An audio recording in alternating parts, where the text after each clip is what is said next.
एक दफा का जिक्र है कि एक आरामदेह गांव में अहमद नाम का एक छोटा लड़का रहता था। अहमद बहुत पुरजोश था क्योंकि ईद अल अज़हा करीब ही थी। मैं बहुत खुश हूँ। ईद अल अज़हा करीब करीब है।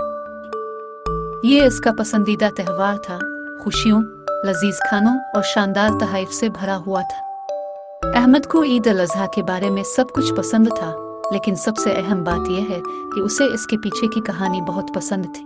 अम्मी, अबू, मुझे हजरत इब्राहिम और इस्माइल का किस्सा दोबारा सुनाएं। अहमद के वालिदैन ने इसे हजरत इब्राहिम और उनके बेटे इस्माइल की कहानी सुनाई।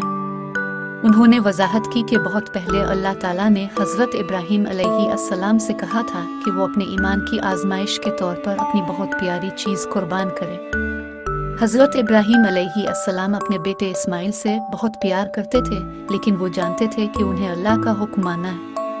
भारी दिल के साथ हजरत इब्राहिम अलैहिस्सलाम ने अपने बेटे को अल्लाह की फरमाइश के बारे में बताया और हैरत अंगेज तौर पर इस्माइल कुर्बान होने पर राजी हो गए। इस्माइल, मेरे प्यारे बेटे, अल्लाह ने मुझसे कहा है कि मैं अपनी अजीज चीज कुर्बान करूं। अब्बा जान, मुझे अल्लाह के हुक्म पर भरोसा है, मैं कुर्बान होने को तैयार हूं। जैसे ही हजरत इब्राहिम अलैहिस्सलाम अपने प्यारे बेटे को कुर्बान करने वाले थे, अल्लाह ने रोक दिया और इस्माइल को एक भीड़ से बदल दिया।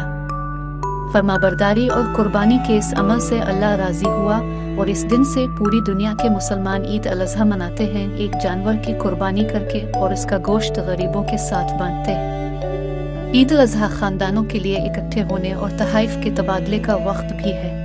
अहमद, याद रखें कि ईद अल अज़हा कुर्बानी और दूसरों के साथ बांटने के बारे में है।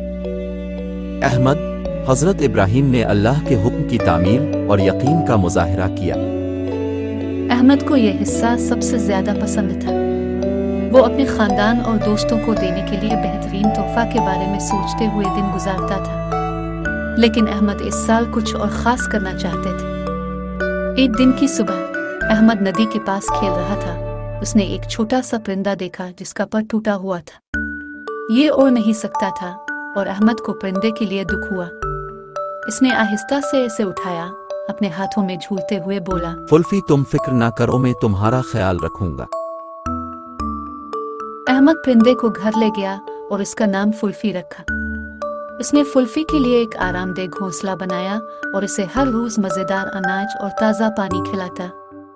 फुल्फी अहमद का सबसे अच्छा दोस्त बन गया और वो घंटों खेलते और एक दूसरे से बातें करते रहे। जैसे जैसे ईद अल अज़हा करीब आई, अहमद को एहसास हुआ कि वो फुल्फी की कुर्बानी नहीं दे सकता जैसा कि भीड़ हजरत इब्राहिम ने कुर्बान की थी। इसने इसे उदास कर दिया क्योंकि वो ईद अल अज़हा के लिए कुछ खास करना चाहता था, लेकिन वो अपने अजीज दोस्त के साथ जुदाई बर्दाश्त नहीं कर सकता था। एक शाम अहमद अपने घर के पीछे बैठा सोच रहा था कि क्या करना है। अचानक इसे एक ख्याल आया। इसने सोचा, मैं फुल्फी को कुर्बान नहीं कर सकता, लेकिन मैं उसके लिए अपनी मोहब्बत को इसे किसी ऐसे शख्स को देकर कुर्बान कर सकता हूँ जिसे इसकी ज्यादा जरूरत है। अगली सुबह अहमद अपने वालिदैन के पास गया और उन्हें अपने फैसले के बारे में बताया। वो अहमद की अक्लमंदी और मेहरबान दिली से हैरान रह गए। आइए अहमद को फुल्फी के लिए एक प्यारा घर तलाश करने में मदद करें, जहाँ उसकी देखभाल की जाएगी। इसके वालिदैन ने इसे फुल्फी के लिए एक प्यारा घर तलाश करने में मदद की। वो जानवरों रेस्क्यू सेंटर पहुंचे, जहां दूसरे जानवरों की तरह फुल्फी को भी प्यार करेंगे। ईद अल अज़हा के दिन अहमद ने भारी दिल के साथ फुल्फी को अलविदा किया। वो जानता था कि इसने सही फैसला किया है, लेकिन फिर भी इसे अलविदा कहना मुश्किल था।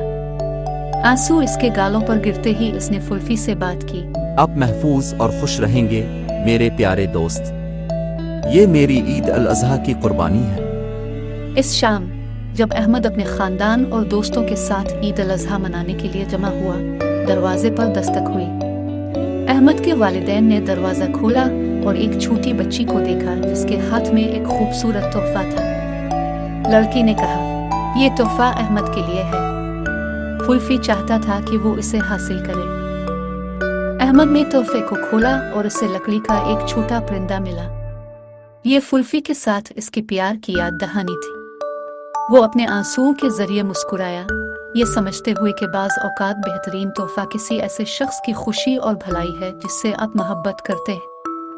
اس دن سے احمد نے قربانی کے حقیقی معنی اور دوسروں کے ساتھ مہربانی اور ہمدردی ظاہر کرنے کی اہمیت کو سمجھا۔